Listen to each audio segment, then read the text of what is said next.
It's short, but it's profound, and it has one big point, and it's to kind of get you exposed to the central limit theorem, but we don't care about it from a theorem perspective. We care about it from a usage perspective. So what it's going to look at is what they call the sampling distribution of the means. So that way I'll get your goal, and I'll describe it in words, and then we'll do the math, and hopefully the words and the math will complement each other. And so what we're going to do, so our goal out of this chapter, and then we're going to use it in the next chapter, is to understand basically the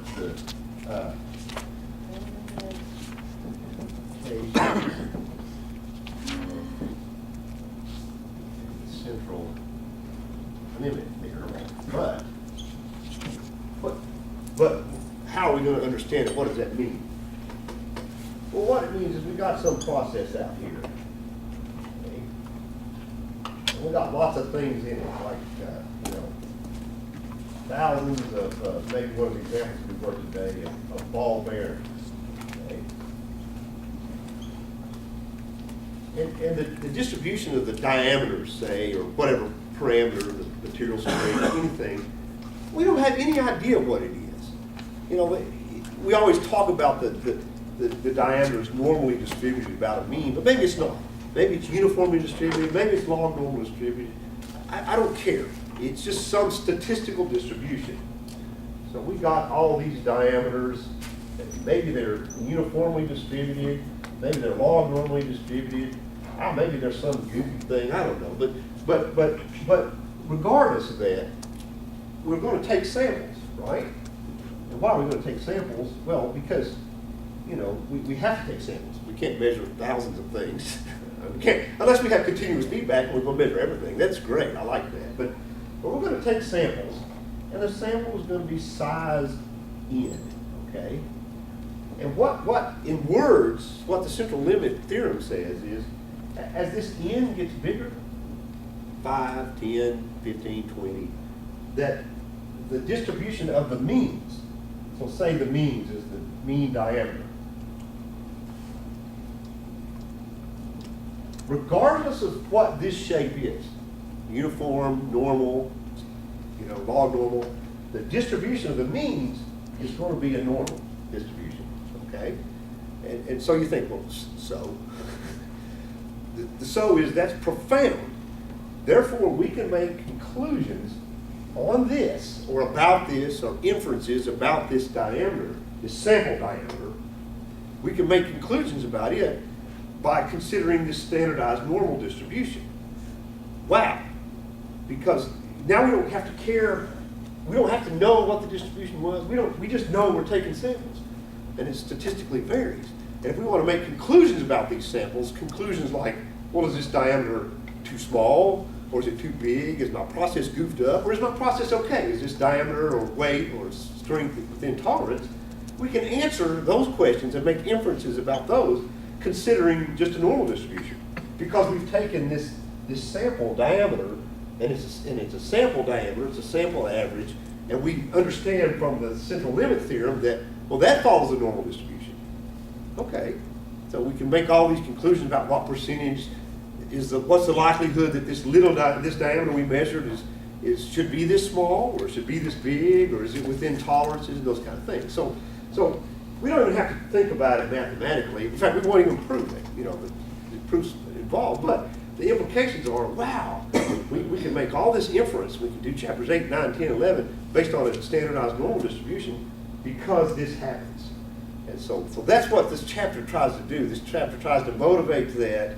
So we're done. Now we just go home. And it also shows you a couple of times a little bit of calculations on start using the standardized normal distribution to say something about the percentage or percentage chance that a diameter or whatever it is within this range, or vice versa. What percent? What is the range that 95% of the diameters would fall within? So it shows you how to make those simple calculations.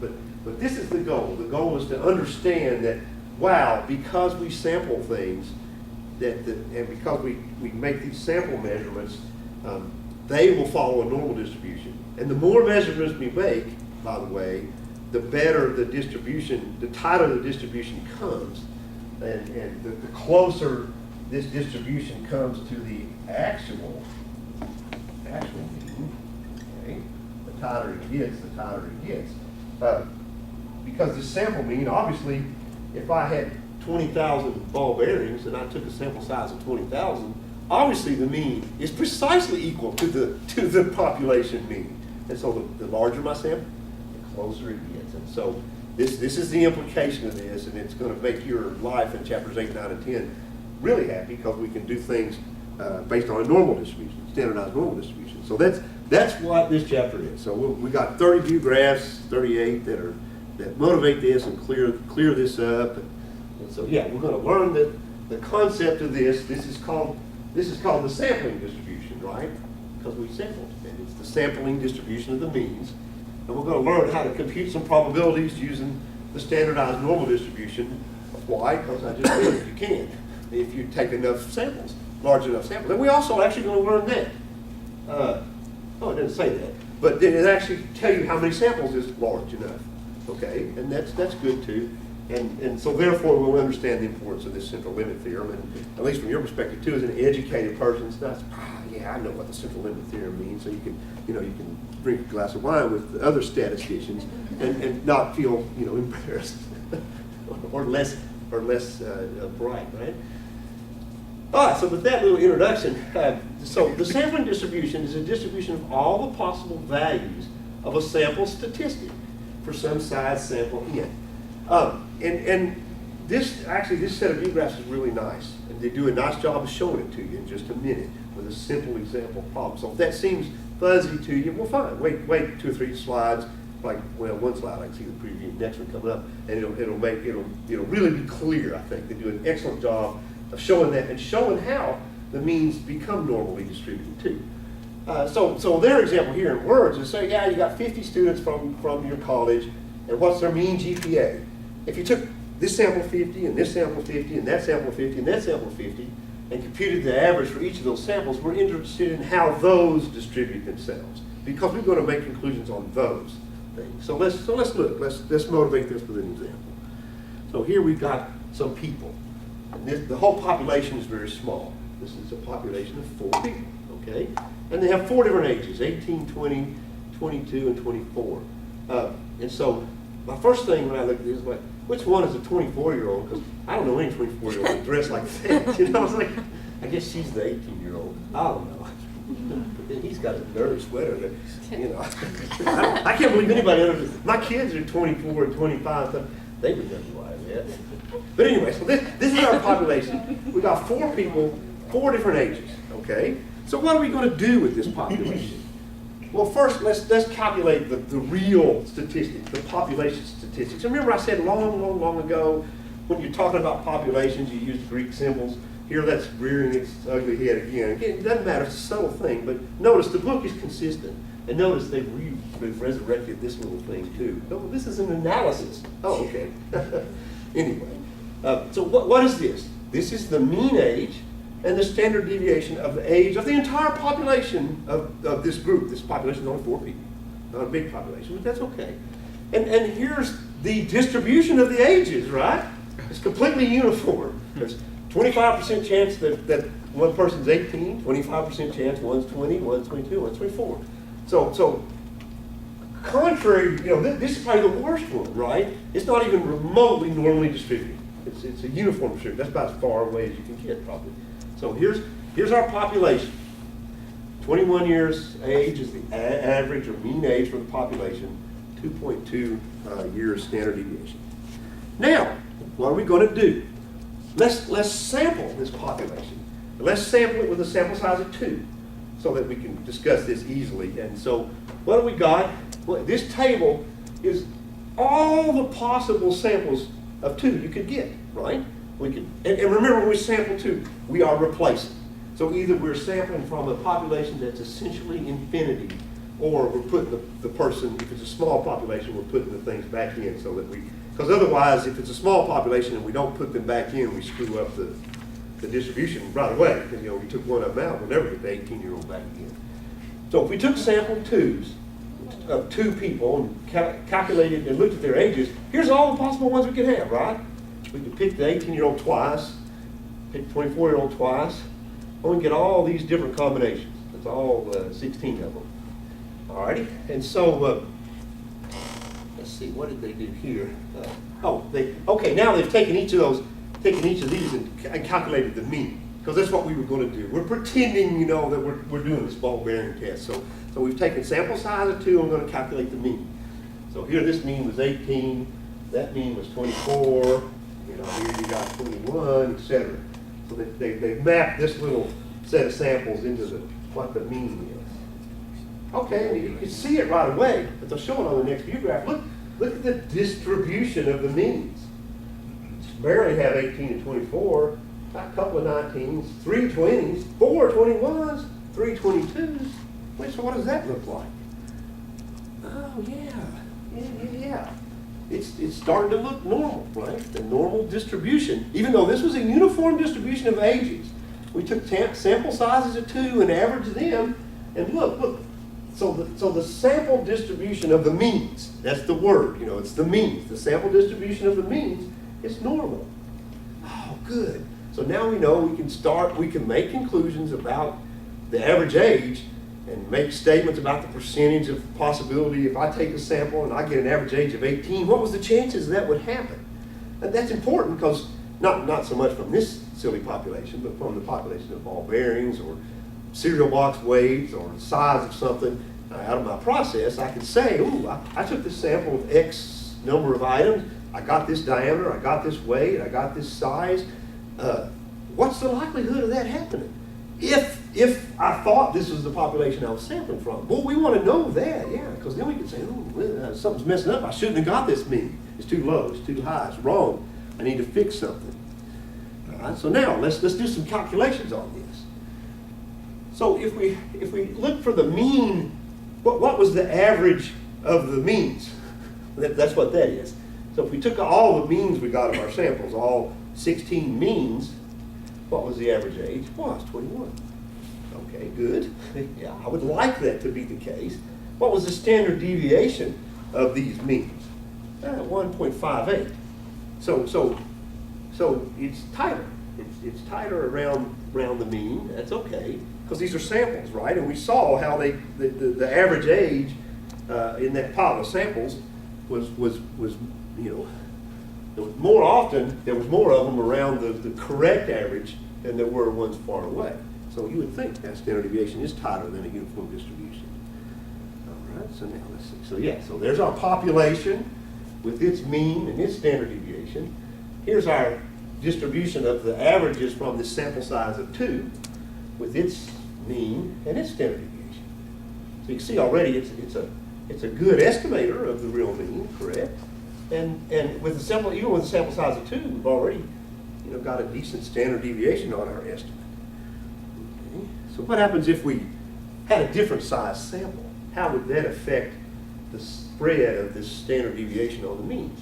Well, it starts reducing it by the square root of n. And so they've defined what they call the standard error of the mean, which is this, sigma, and it's your old standard deviation, reduced by the square root of n. So yes, the tightness of that mean standard deviation is getting tighter and tighter and tighter and tighter the larger your sample. Now, of course, if we took sample size of 4, well, we'd get it right on, wouldn't we?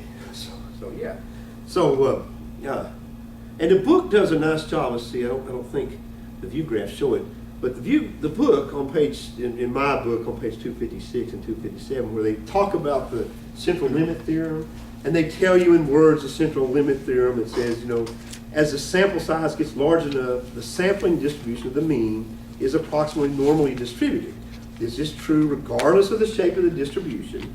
And then they show you a little figure with a normal distribution, a uniform distribution, and a log normal, or exponential, I'm sorry, yeah. And then they show how with sample size of 2 and a 5 and a 30, how the distributions become normal. And of course, if your original population is normally distributed, of course the means are going to be normally distributed.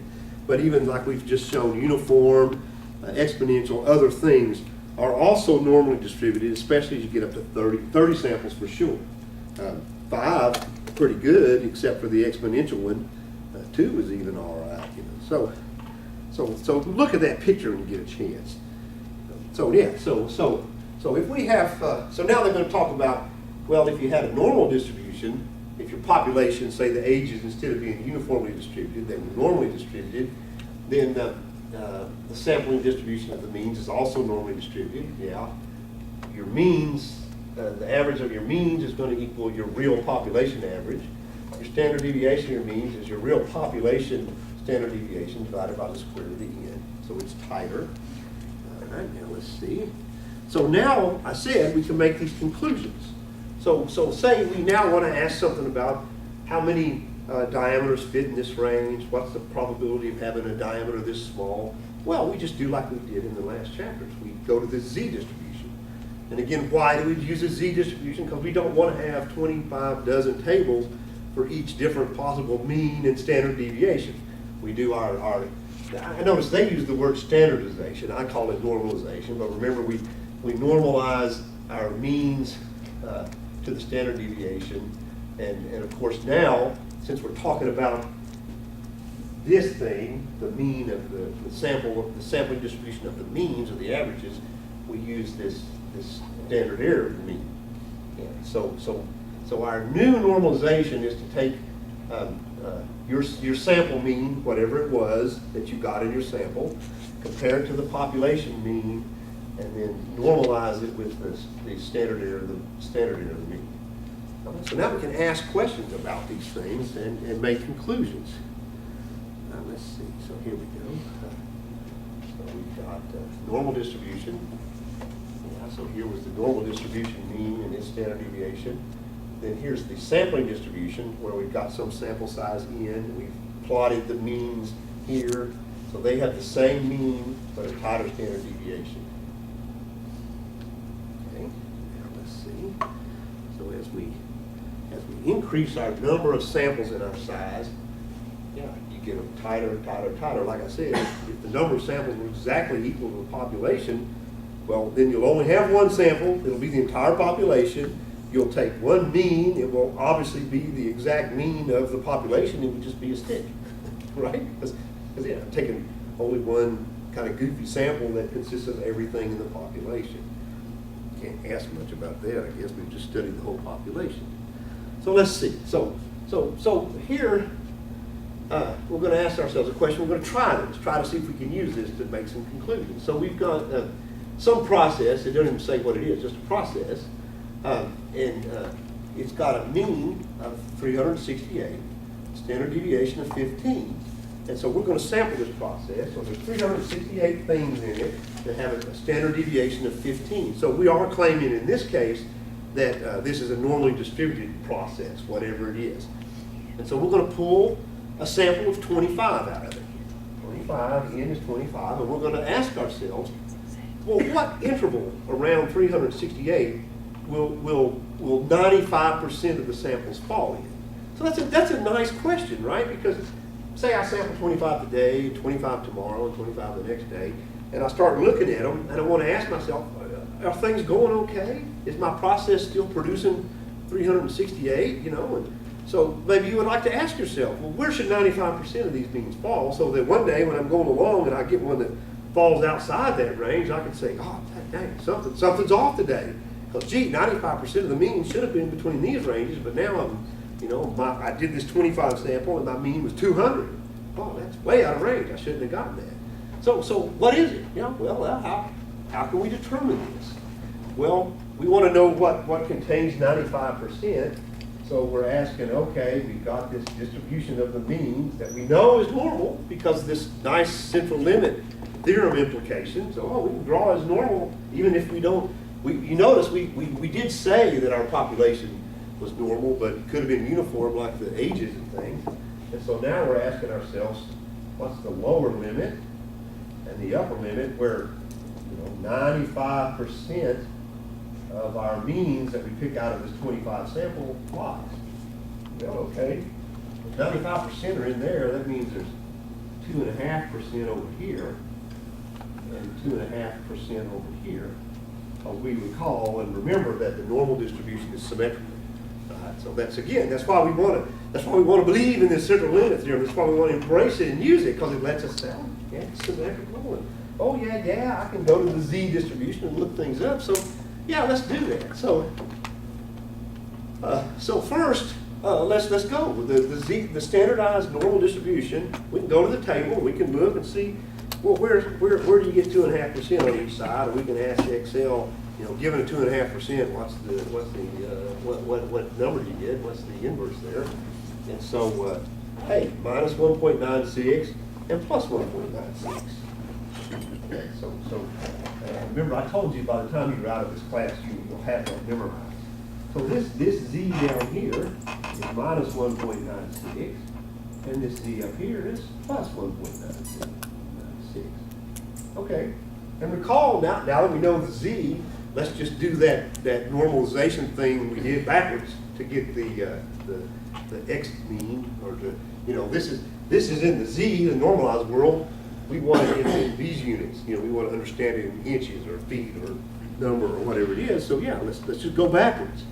So our lower limit, XL, is the mean plus that Z-score times the quote-unquote standard deviation. It's called the standard error of the mean, but remember, this was last chapter we had the mean plus Z times the standard deviation, but we're not using the standard deviation because this is a sample now. So the mean plus the negative 1.96 times the original population standard deviation modified by the square root of n, the sample size, is 362.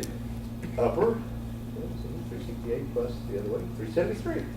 So now this is very profound and very useful, right?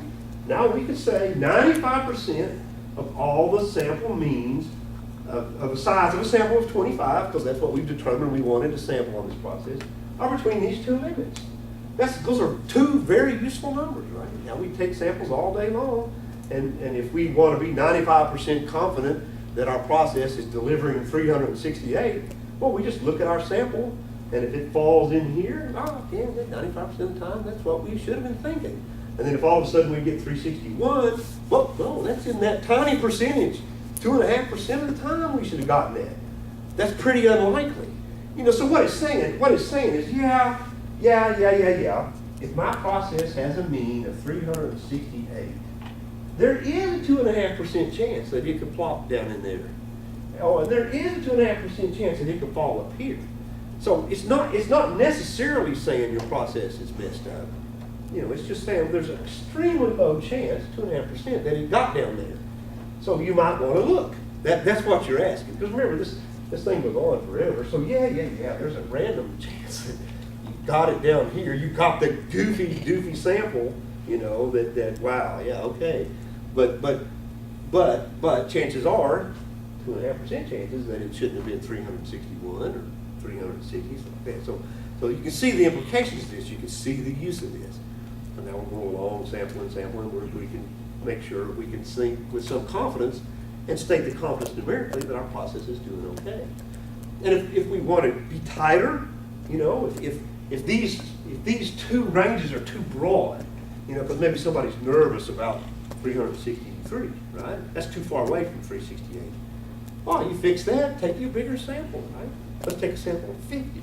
And now we'll tighten that up, and we'll be able to tighten our limits up. And now what's the cost? We took a bigger sample, right? If these samples are expensive or the measurements are expensive, yeah, it costs us more. So again, it's the typical engineering trade-off between accuracy and cost. But still, we can understand that. We can tighten up the limits. Take a sample of 200. Well, we'll tighten the limits up really tight. It'll cost us a lot of money, take us a lot of time. But we'll be, we'll have some understanding of what's going on.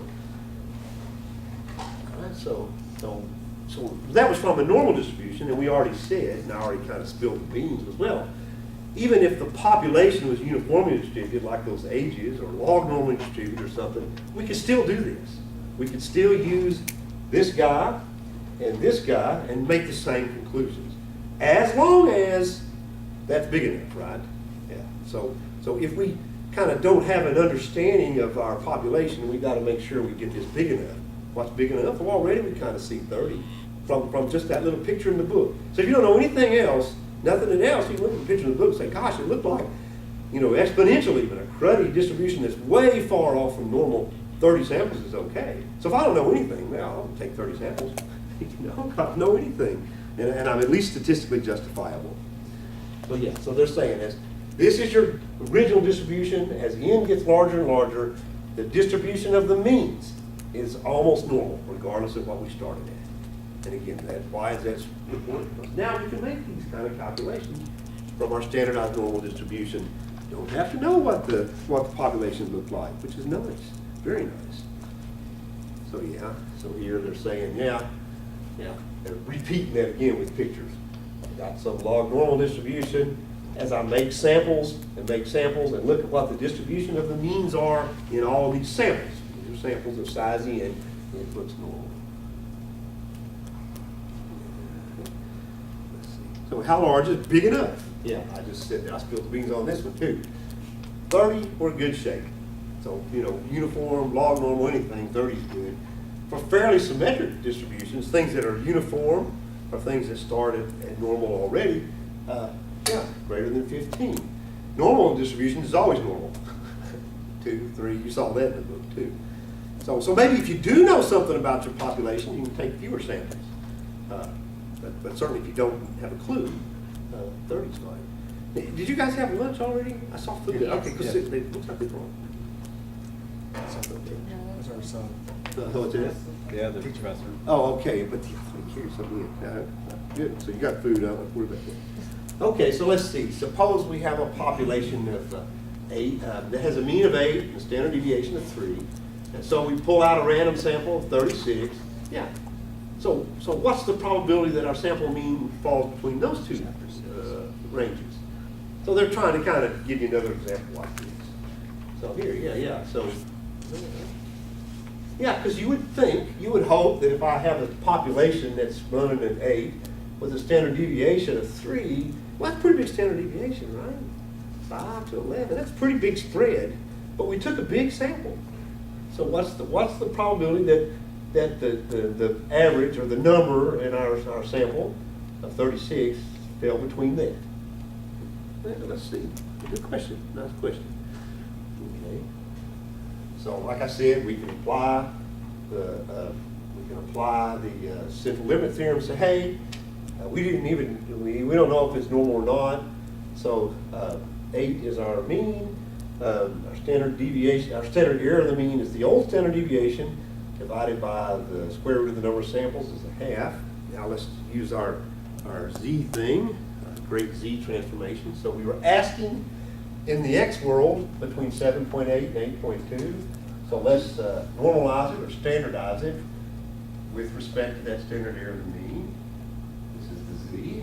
Okay, so asking this is equivalent to asking that, right, after we do the math.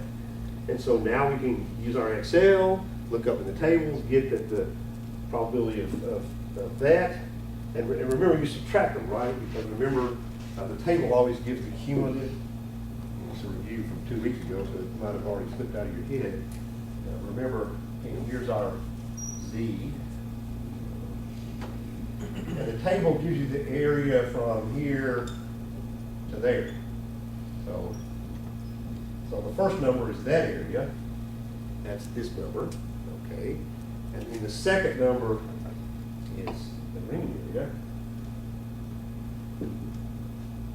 That's this number. And so if you're asking what's the probability of being in between, it's the difference between the two. That's what you're seeing.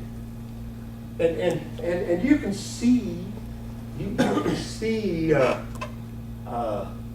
the symmetry, right? I think if this is 0.3446, this green area, well, you know that this is 0.3446 as well. The distribution is symmetrical, right? 1 minus this is that.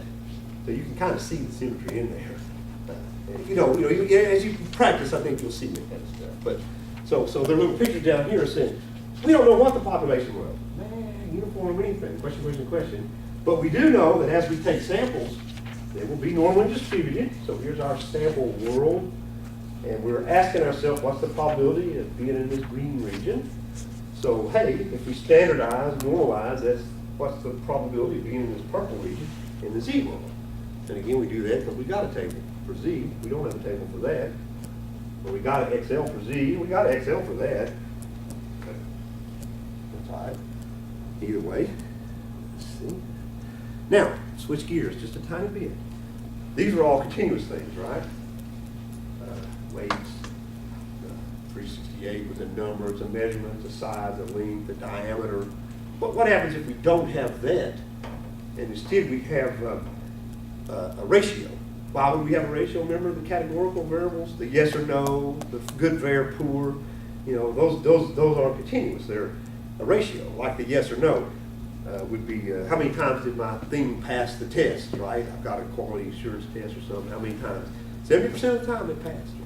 Okay, that's a proportion. That's not a number like a 7 inches or 368 pounds or something. So you might have to ask the same question about those. And so remember, instead of a mean, you had pi was your proportion that was in the population, and then x over n was, well, you took a sample size of n, and x of them had the characteristic. You know, in other words, I took 10 samples and 8 of them passed, so I got an 80% pass rate, excuse me. So therefore, p is always between 0 and 1. And so the proportion world works just like the continuous variable world. Same thing, you can still apply the normal distribution. It just is, you have to use the proportion world math, which remember was, your mean was pi, or the ratio that we just calculated, and your standard deviation was that, pi, 1 minus pi over n. And you say, that was in our book, right? I remember it, they just stated it. Where does it come from? Well, let's see, I don't want to take my time. I posted online a little derivation, and it's here, I got it up, where I took the regular definitions of the mean and the regular definition of the standard deviation. Remember the sum of x minus the mean squared over n. And I showed you that if you said the mean was this, and you applied those same formulas, you come up with this. So that so all I'm saying is, hey, the math is the same, it works the same. You just have to understand that instead of the means being an average, they're just a proportion, and it all works out the same. So anyway, from your perspective, the process is the same, right? If we're working in the proportion world, our z is this. This is your proportion that you measured in your test. This is the population expected proportion. Here's that standard error of the proportion, which is calculated by this. So your approach is the same, whether it's a continuous variable or a yes, no, good, fair, good, bad, and ugly variable. You just count things this way instead of with a continuously measured number. So here, let's do an example. So yeah, so we've got political here. So the proportion, the true proportion of voters that support a certain population is 40%. This is the population real proportion. So now I went and took a sample of 200, and what's the probability that of my sample of 200, it's going to fall in this range?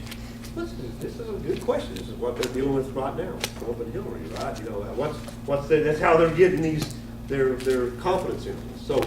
So mathematically, we're asking, hey, pi is 0.4. That's the true ratio in the real population. We're going to say how big the population is. It's big, obviously, because there's 200. And we're voters, and we took a sample size of 200. So what's the probability that our sample proportion of this 200, when we measure the proportion that we got out of there, what's the probability that's going to fall between there and there? Good question. Let's see. So let's see. Our standard error of the population is the pi from the whole population, 1 minus pi over n. Okay. And so therefore now we can do our z normalization. So we want to know what's the chances that our p, remember p was how many the characteristics out of our sample. So, you know, in this case, it's gonna, I think it's gonna be kind of around 80, right? We had 200 people and we're running at 40%, so we're hoping it's sort of at 80, but we don't know. So what's the chances are that it's between 40 and 45%? So here we're gonna take this one relative to the real population mean of 40, divided by the standard error of the population, 45 relative to that. So this is asking what's the chances of Z being between 0 and 144. So we're our distribution down here. We're over here. So we are here, and so we're going to take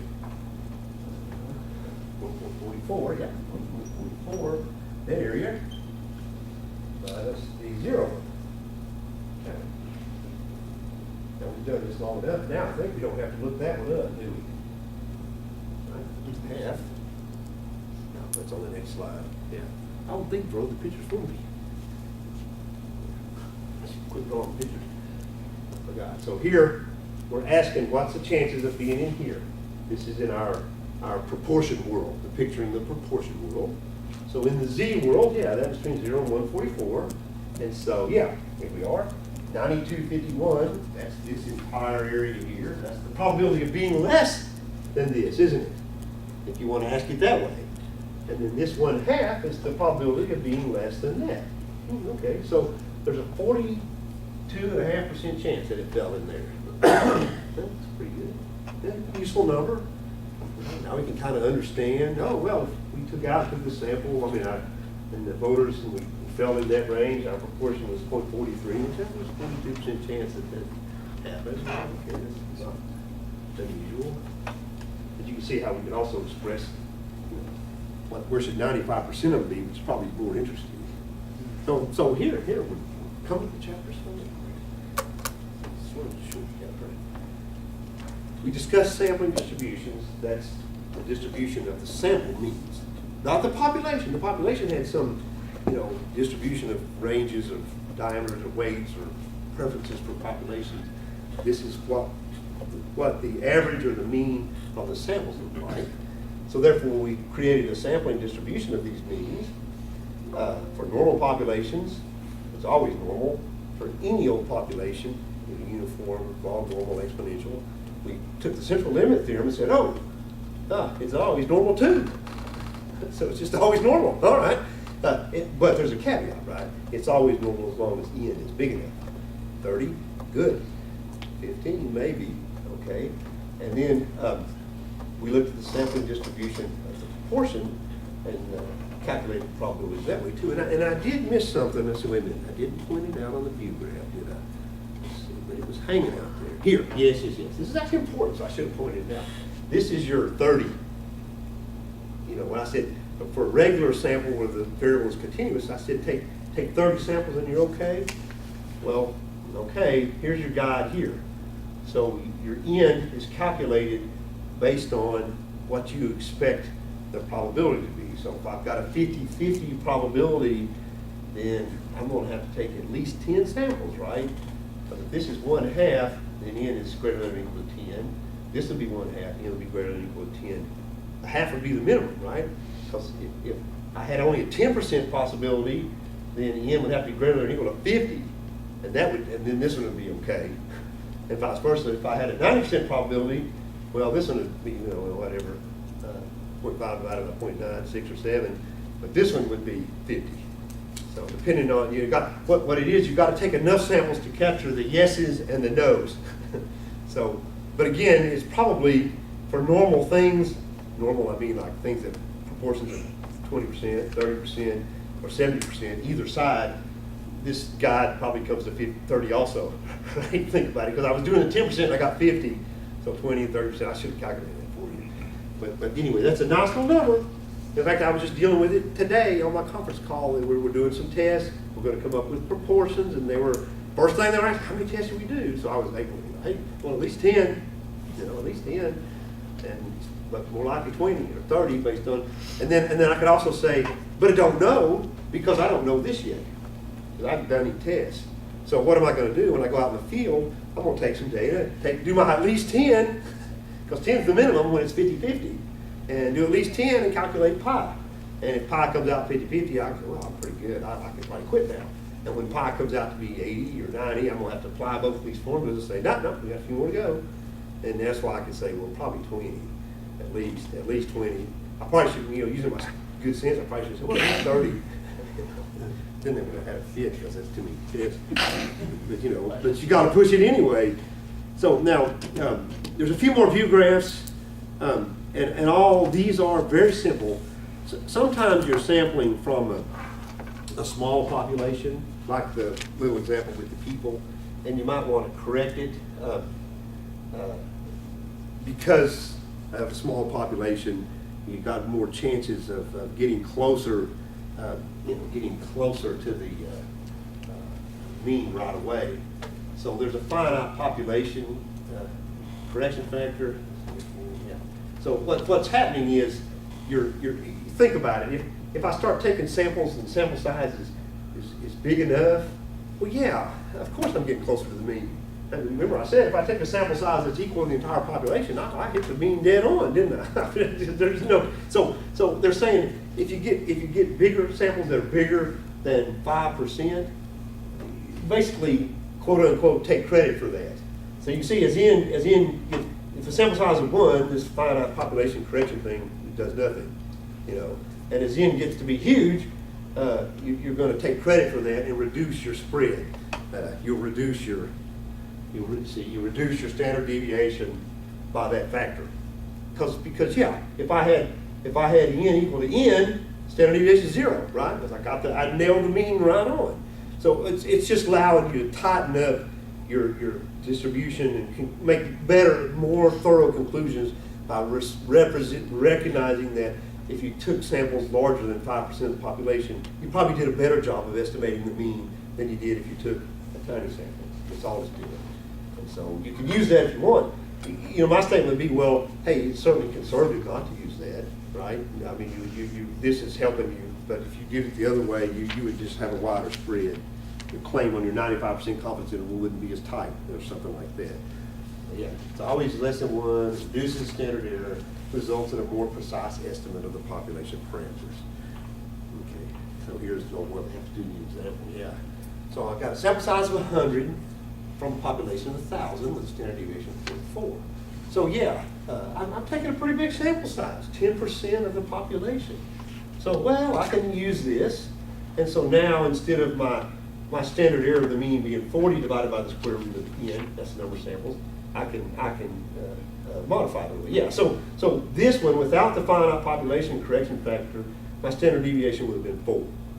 But because I took a sample that's kind of big, it's 3.8. So you can see, is that a big deal? No. Does that have a big impact? No. But it's giving you credit for taking a bigger sample. Kind of is how I look at this thing. Clear way to kind of understand it. So there, yeah, okay. Oh, good. Man, I'm doing good. This is a short chapter. We would have been out early. You guys would have been so happy today, I tell you. You would really like me. It's like, oh yeah, you got us out here at 1 o'clock. Enrique gave us $10 million. Oh, so that's what I got to do, right? I got too many kids. I don't have any money. But I was able to finally afford a new refrigerator. I was really happy. My refrigerator had drawers that were taped with duct tape and stuff. So I got my kids out of college. Yeah, I put all of my UT salary right back in. I did. This is the that proof I said. Read it if you're interested. I always am interested in proofs, but it's just a short of showing you how you can start from that with the standard deviation, the regular old definition of standard deviation, and in a few lines get to that, and okay, good. So look at it if you want. It kind of helps you think. But it has nothing to do with the meat of the class, and I would never ask that on a test. Let's see. So here, I got you one problem here. That's good. I put 7 and 8 together in this folder, but I've gone lines. That's okay. We're only going to do the one problem for number 7. So this one actually, and I've done it by hand, and I did it on Excel too. So you got it both ways. So this is problem 724 in the book, and it is the ball bearing problem that I used to kind of introduce the class. So it says you've got a ball bearing process that you normally, the words are, well, I should read it to you rather than pull from my memory because I'll certainly forget something. But the words say it's making ball bearings for use in a sewing machine. And originally they had a target value of 3/4 of an inch, 0.75 inches the diameter. And the lower and upper specifications are 0.74 inches and 0.76 inches. So that's why they're asking the type of questions they're asking. That's all that has to do with anything. From your perspective for this problem, they looked at the process over years and years and years, and they understand the process. They understand that it has a mean. I should have written that in there. Well, that is here. Yeah, it has a mean of 0.753 inches, and the population has a standard deviation of 4/1000. So where did that come from? That come from years and years of measuring the ball bearings. You know, they had this target of 0.75 inches, but they, for whatever reason, their little machine doesn't quite get that target. It gets this, and with that standard deviation, okay? So now we're the ones monitoring this process, and we've come and we've decided we're going to take sample sizes of 25. I didn't have to look at the book. It actually got that here. So here's what we're dealing with. We've got a mean of 0.753, standard deviation of 0.004, and we're gonna. This is our process here, making thousands and thousands of ball bearings, and we're gonna sample 25. We're gonna pull 25 of them off, and we're gonna measure the mean of it, the average of that. Okay, in fact, I should have used this. Use the proper symbols, right? And then we're gonna come down here and get the mean. Right? So, and now we're going to ask questions about that. First question we're going to ask is, what's the probability that this mean that we measure, this X bar from our sample of 25, what's the probability that it falls in this range? You know, you can see the interest in this range, right? This was your expected norm, and this is what our process is running at now. What's the probability that it falls between those two? Okay, and again, this is a Z question, right? We just get the Z of this and the Z of that. And how do you get the Z? Remember that. The Z was your question mark, what are we asking? Minus the mean divided by this standard deviation over the square root of n. Okay, so if we make that calculation, this one is minus 3.75 standard deviation. Actually, I do a better job of showing this in Excel. I probably should pull that up first. That's this one here. I'm sorry. That's the minus. No, that's the minus 3.75. Right? Yeah. There's the mean. Yeah. So that was right at 0. Right? So we're asking. Boy, I tell you, we're way down here in our distribution, right? So our Z0 is this. Symmetrical. 0 here. That's the one that corresponds to 0.753. And this one down here, 0.75, is minus 3.75. Now you ask yourself, goodness gracious, 0.75 isn't very far away from 0.753, is it? It's only 3/1000ths away. How in the world did we get 3.75 Z's away? Well, first, your regular standard deviation is pretty darn small, 4/1000ths, and then we took a sample size of 25, so it gets reduced. So this standard error of the mean is awful darn small, 0.0008. So we're 0.003 away, but relative to 0.0008, that's minus 3.75. We're way down the graph, even though numerically it wasn't that far, because our process itself was pretty tight. So being that 3/1000ths off is far enough in the Z world. Well, we know this one's a half, again from symmetry. And boy, that's tiny, isn't it? Tiny. So what did that say? This, I'll use the green for the tail. So this red area, that's the half. We didn't have to look that up at the table. And then this green area here is 0.0009. Yeah, very unlikely you're 4 standard deviations away, isn't it? Yeah, if you're not surprised, you're way far out there already. All right, so we'll go through these in words and I'll look at Excel, I guess. So now, what's the probability being between here and here? Okay, well, we've already figured the z-score on this one, minus 3.75. The z-score on that one is even worse, right? I mean, we're moving out here, right here. In fact, I did it in Excel. This has come up 0. So yeah, you see, I didn't even count for that. It's just pretty much 0. You're out there 0. I mean, 0 on all intents and purposes, 10 to the minus 15th or something like that. All right, so now let's ask, what's the probability of it being bigger than 0.76? Well, okay, 0.76. Remember, we have to, we've got the z-score there is 0.76 minus 0.753 divided by the 0.0008. Okay, and that becomes 8.75. And again, as from our experience up here, we've already seen, I mean, heck, at 3.75, it was 0.009, 8.750. Same thing, what's the probability of it being less than 0.74? It's plain flat out 0, it's just so darn small. You're way down there in the tail. And then the E question is the backwards question. Hey, if I've got a Z of minus 1.48, what's that? Okay, I know. But what value is well, let me ask it backwards. What's the probability that 93% of the sample mean diameters will be greater than what value? Okay, so what they're saying is here in the Z world,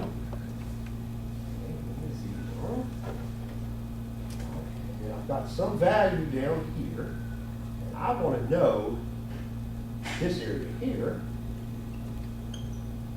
93%. Isn't that right? The words say. What's the probability is 93% that the sample mean diameter will be greater than what value? Okay, so I know that this pile all the way to the end is 93%. Okay, that means that my little green area right here is 7%. Okay, so if we find out what Z corresponds to 7%, then we can calculate that in the X world. So let's see, 7% corresponds to minus 1.48. Okay. And we know that's probably right. Remember,